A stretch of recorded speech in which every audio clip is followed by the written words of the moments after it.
한 30년 이렇게 기업 생활을 했고, 처음에 8년은 모토로라고, 5년은 릴리, 한국 릴리, 그리고 구글 코리아에서 12년, 또 미국의 본사에 가서 4년, 그래서 총 한 30년 이렇게 지냈습니다. 구글 같은 경우는 연봉이 베이스가 있고, 보너스가 있고, 스탁이 있거든요. 주식은 워낙 지금 이렇게 올라가서, 디렉터 정도면 한 5억에서 한 10억까지. 근데 이제 이거 너무 달라서 그 정도 같습니다.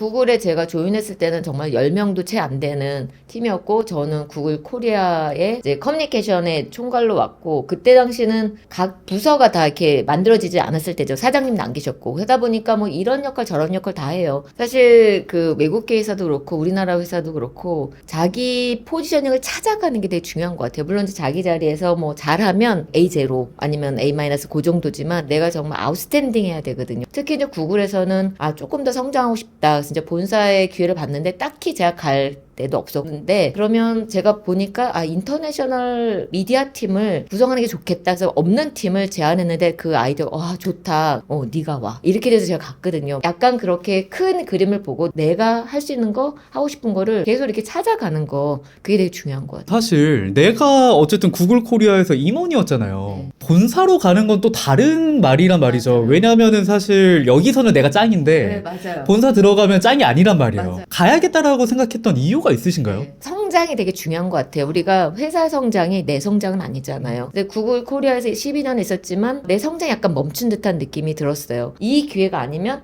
나는 이러다 죽겠구나. 이러다 퇴사하고 이러다 은퇴하고 의미 없게 회사 생활 하다가 저한테는 오히려 더 절박했던 것 같아요. 지금 해야 되겠다. 간다라고 비행기표까지 딱 사놨는데, 이제 내가 지금 12년 동안 이렇게 인맥도 다 구축해놨고, 여기 있으면 뭐 한국은 또 이 타이틀이 되게 중요하다 보니까 다 뭐 전무님 이러기도 하고, 비서분도 계셨고, 사실 일하기도 되게 편하죠. 그러니까 모든 사람 다 세팅이 되어 있고. 근데 미국에 가면은 정말 제가 디렉터지만 영수증 붙이는 것부터 다 해야 됐고, 저를 아는 사람 없으니까 다 빌드를 해야 됐고. 그런데 지금 성장하지 않으면 나는 여기서 머물겠다. 커밀수님도 회사를 그만두시고 이걸 한 것과 똑같은 거예요. 바닥에서 시작했잖아요. 근데 왜 하고 싶었느냐? 내가 성장하고 싶어서. 본사에 가셨어요. 네. 본사에 가셔서 적응을 막 하면서 뭔가 성과를 만들어가고 있어요. 네. 근데 하루아침에 퇴사를 당하신 거잖아요. 네. 그래서 이제 보통 아침에 딱 일어나면 이제 이메일을 먼저 확인하잖아요. 간밤에 뭐가 있는지. 그래서 이메일을 딱 열고 회사 그 인박스를 딱 여는데 얘가 안 열리는 거야. 이렇게 빙빙 돌아가서 뭐 버그가 있나 보다. 그 다음에 이제 제 개인 이메일을 딱 열었는데 되게 긴 문장이었는데 중간에 We no longer have a job for you at Google. 그러니까 우리 이제 너 잡이 없어. 오늘부터 출근 안 해도 돼. 장난 아니야. 그래서 갑자기 그래서 이거는 장난 메일이다. 장난을 쳐도 이렇게 믿을만하게 쳐야지. 그러면서 그 메일을 닫았거든요. 저를 미국에 오게 해주신 분이 전화해서 Are you okay? 그러는 거에서 저는 이게 간밤에 지진이 났나? 그러니까 거기 지진이 많은 데니까 그래서 왜 나보고 Are you okay라? 그래서 I'm okay. 근데 what's wrong? 그랬더니 그 사람이 이메일 안 읽었어. 12,000명 해고가 간밤 발표에 있었고 너 팀이 다 임팩트가 됐고 그 전화 받는데 전혀 이게 현실인가? 현실감이 전혀 없죠. 어제까지만 해도 나는 너무 잘 일하고 빠이하고 내일 보자고 했는데 엄청요. 그래서 이제 이메일 다시 열어봤죠. 이메일을 읽어도 영어는 이해하겠는데 이게 뭔지 모르는, 이게 입력이 안 되는. 그리고 저는 정말 뼛속까지 구글 넣어요. 저는 구글 너무 좋아해요. 지금도 좋아요. 저를 내쳤지만. 근데 이렇게 왜 남자친구한테 차인 듯한 느낌이잖아. 내가 모든 걸 다 바쳤는데. 난 퍼졌는데. 그러니까 이 정말 배신감 너무 컸고, 제가 사실 하루는 기다렸어요.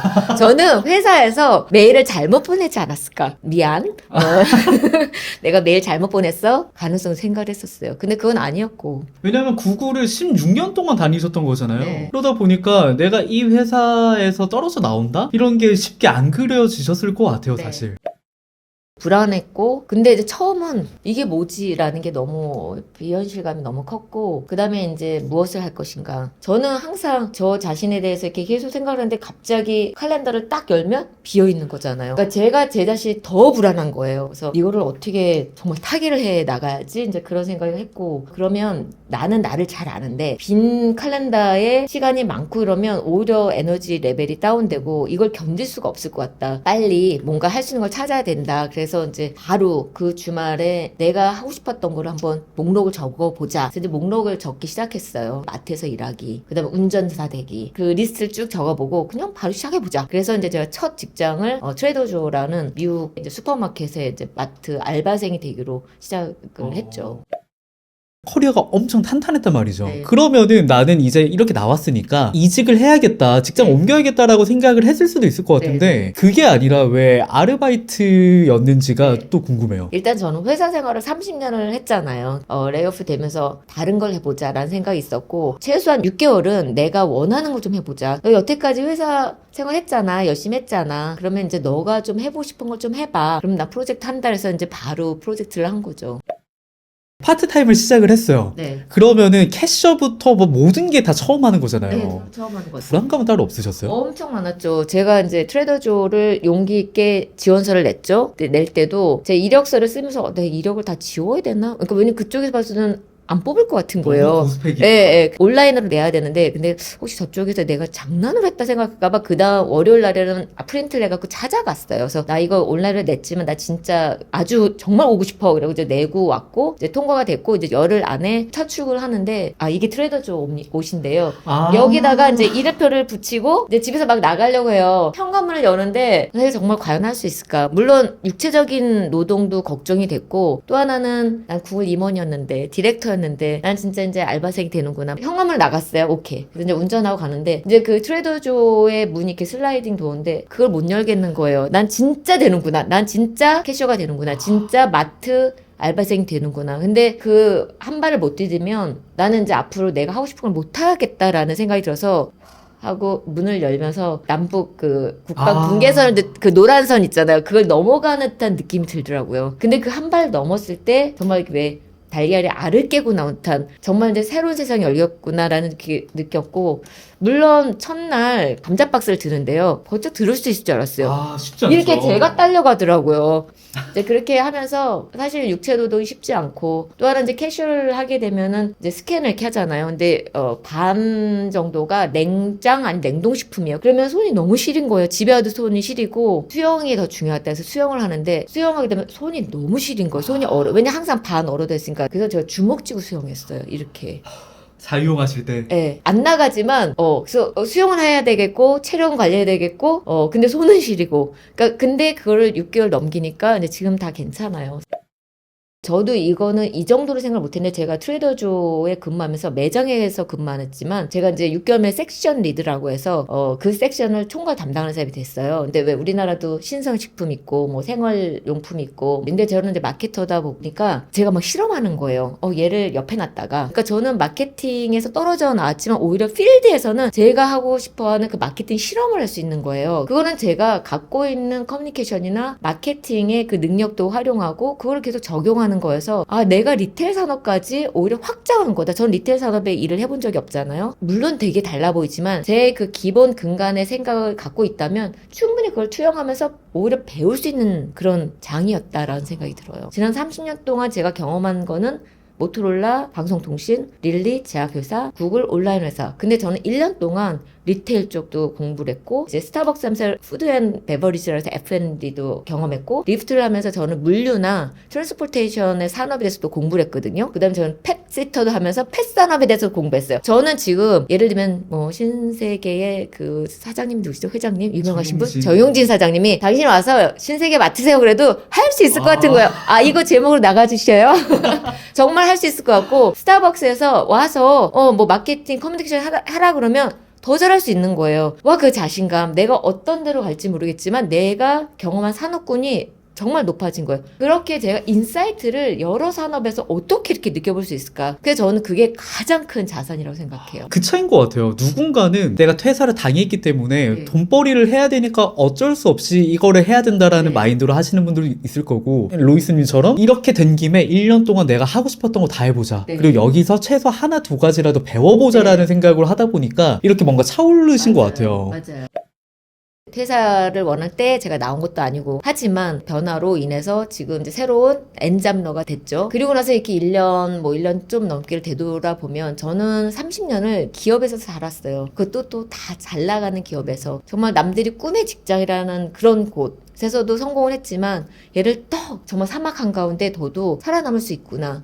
시스템이 달라도 살아남을 수 있구나. 산업이 달라도 살아남을 수 있구나. 내 버블 안에서 밖에 나가도 살아남을 수 있구나. AI가 와도 살아남을 수 있겠구나. 라는 자신감을 줬어요. 요즘 너무 중요한 것 같은 게 사실 저희 부모님 세대 같은 경우에는 평생 직장 개념이었잖아요. 저희 부모님도 공기업 다니셨고 그러다 보니까 적어도 한 회사에서 20년, 30년 일하시는 게 당연한 세대셨던 거예요. 근데 저희 세대만 봐도 평생 직장이라는 개념도 사라졌고 회사가 나를 지켜준다라는 개념도 이제 네. 좀 희미해졌다 보니까 그러면 내가 어떤 걸 좋아하고 이 회사 밖에서 살아남을 수 있는지 그런 스스로에 대한 메타인지와 네. 이런 게 너무 중요해지더라고요. 네, 자기가 무엇을 할 수 있는지 하고 싶은지 그걸 계속 생각하는 거 중요하고 그것들이 꼭 회사라는 테두리에서만 가능한 게 아니거든요. 그래서 밖에서 찾고 근데 또 하나는 자기가 하지 않았던 건데 아마 내재됐던 게 있을 수 있고 그걸 또 배울 수는 있어요. 우리가 사실은 회사 생활을 하고 뭐 학교 생활을 하고 우리가 배우는 건 하나의 기술이 아니라 그 기술을 습득할 수 있는 그런 뭔가 의지와 그런 거를 배우는 거기 때문에 오히려 제가 새로운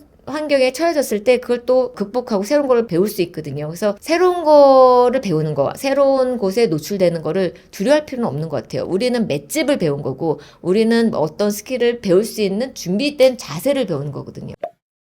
20대에는 대학교, 뭐 스펙, 그리고 취업 준비하느라 바쁘고 막상 들어가니까 이제 30대가 돼서 사춘기가 많이 들어온다라고요. 맞아요. 저도 그랬고. 맞아요. 그런 30대의 사춘기를 겪고 있는 네. 사람들에게 한마디 해주시면 어떤 네. 말씀을. 네, 제가 미국에서 그렇게 사람들 많이 만나다 보니까 미국 사람들 중에서 좀 배울 수 있는 거는 뭐냐면 물론 저희가 본업이 되게 중요해요. 회사 뭐 아니면 근데 그 본업을 하더라도 항상 자기 열정 포인트를 열어놔요. 그래서 저는 제가 사이드 허슬이란 말을 많이 하는데 사이드 허슬은 뭐냐면 내 본업 이외에 자기 열정 프로젝트를 갖고 가는 걸 사이드 허슬이라고 하는데 트레이더조에는 마케터들이 굉장히 많이 일을 하고 있어요. 주말에만 일을 하는 사람, 일주일에 뭐 4시간 일하는 사람. 근데 뭐 꼭 돈을 벌지 않아도 내가 관심 있는 게 있으면 사이드 허슬 하는 걸 너무 강추해요. 정말. 그래서 지금 20, 30대 분들 본업 되게 중요하지만 그런 것 같아요. 그러니까 자기 호기심 있으면 열어놔라. 그래서 저는 뭐 그게 바리스가 됐든 아니면 바텐더가 됐든 그러면 자기 그 열정이 자기 본업까지 영향을 많이 미쳐요. 에너지 레벨이거든요, 결국은. 그래서 저는 20, 30대 여러분, 그 사이드 허슬이라는 프로젝트를 좀 갖고 왔으면 좋겠다라는 거를 제안드려요. 저도 회사를 다녔었잖아요. 네. 그러다 보니까 회사만 다닐 때는 오히려 퇴근한 다음에 그냥 네. 친구들이랑 술 한잔하고 네. 뭐 그냥 하루가 마무리되는데 퇴근한 다음에 저는 퇴사를 준비하면서 네. 유튜브를 시작을 했었어요. 네. 그러다 보니까 퇴근을 한 다음에 1시간, 2시간 유튜브에 쓰는 시간 어떻게 보면은 저는 그 시간에 또 일을 하는 거잖아요. 네. 그런데도 거기서 에너지가 생기더라고요. 그렇죠. 그 서베이 데이터도 있어요. 본업 이외에 자기 사이드 허슬을 열정 프로젝트를 갖고 갔을 때 본업까지 더 잘하게 된다라는 그런 서베이 결과도 있습니다. 과학적인 데이터가 있습니다. 절대 낚시성이 아니라 정말 리얼 순도 100%긴 해요. 근데 이제 제가 이 책을 쓰면서 제가 이제 구글 임원에서 굉장히 드라마틱하게 알바생이 됐고 또 마음의 그 동요를 많이 겪었죠. 이 세상에서 우리 삶에서 꼭 정리해고라는 모양이 아니더라도 내가 예기치 못한 변화 아니면 내가 계획하지 못한 변화 아니면 강요된 변화 이런 것들 맞닥뜨리거든요. 그런 것들이 기회일 수도 있어요. 그럴 때 힘이 될 수 있는 좀 제 삶의 스토리가 됐으면 좋겠다라는 생각이 있고 그래서 아마도 지금 그런 약간 변화가 올 것 같아서 불안하신 분들한테 좀 힘이 됐으면 좋겠고 왜냐면 이런 힌트가 될 수 있잖아. 이렇게 살 수도 있구나. 사실 우리 인생은 현재 진행형 같아요. 지금 저는 엔잡러고 앞으로 몇 개월 동안 엔잡러가 될지 모르겠지만 지금 제 삶을 공유하는 게 중요하다고 생각해서 책을 썼습니다. 많이 읽어주십시오.